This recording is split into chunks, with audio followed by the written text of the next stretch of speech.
લોકસભા ચૂંટણીમાં દિવ્યાંગ વ્યક્તિઓની સહભાગિતા વધે તે હેતુસર દિવ્યાંગ રમતોત્સવનું આયોજન કરવામાં આવ્યું હતું।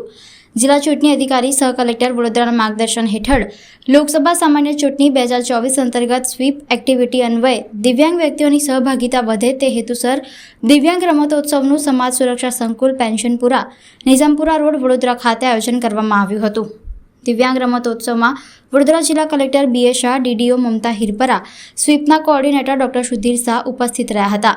કલેક્ટર અને ડીડીઓએ દિવ્યાંગ રમતવીરોને પ્રોત્સાહિત કર્યા હતા। વડોદરાની society for the physically handicapped, સમાજ સુરક્ષા સંકુલ, જીડી પટેલ બધીર માધ્યમિક વિદ્યાલય, સ્પંદન સ્કૂલ, લાયન્સ બ્લાઇન્ડ કન્યા વિદ્યાલય વગેરે જેવી સંસ્થાના દિવ્યાંગ રમતવીરોએ વિવિધ રમતોમાં ભાગ લીધો હતો। સાથે દિવ્યાંગ રમતોત્સવમાં વડોદરા જિલ્લા કલેક્ટર બી એ શાહ અને ડીડીઓ મમતા હિરપરા દિવ્યાંગ ખેલાડીઓ સાથે ક્રિકેટ પણ રમ્યા હતા।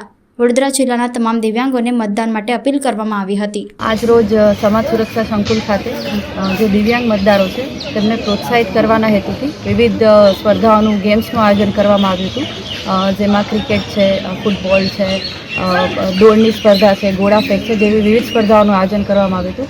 અને મને ખૂબ જ આનંદ થાય છે કે તમામ દિવ્યાંગ મતદારોએ ખૂબ જ ઉત્સાહભેર ભાગ લીધો હતો।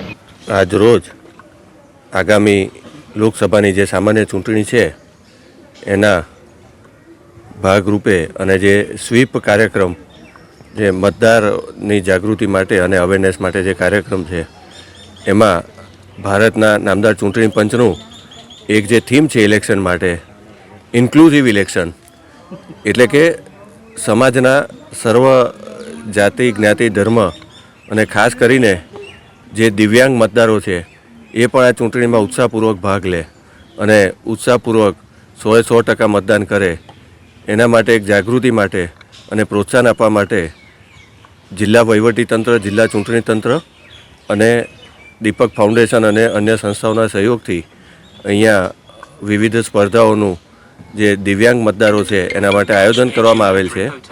એમાં ઇન્ડોર, આઉટડોર બંને પ્રકારની રમતોનું આયોજન કરવામાં આવેલ છે, જેમાં મનોદિવ્યાંગ મતદારો, ફિઝિકલી ચેલેન્જ જે પીડબ્લ્યુડી વોટર્સ કહીએ છીએ એ બધાએ ઉત્સાહપૂર્વક ભાગ લીધો છે અને એક સરસ મજાનું વાતાવરણ આગામી લોકસભાની ચૂંટણીમાં તમામ જિલ્લાના તમામ દિવ્યાંગ મતદારો અને અન્ય મતદારો 100% મતદાન કરે એના માટે ઊભું થયું છે।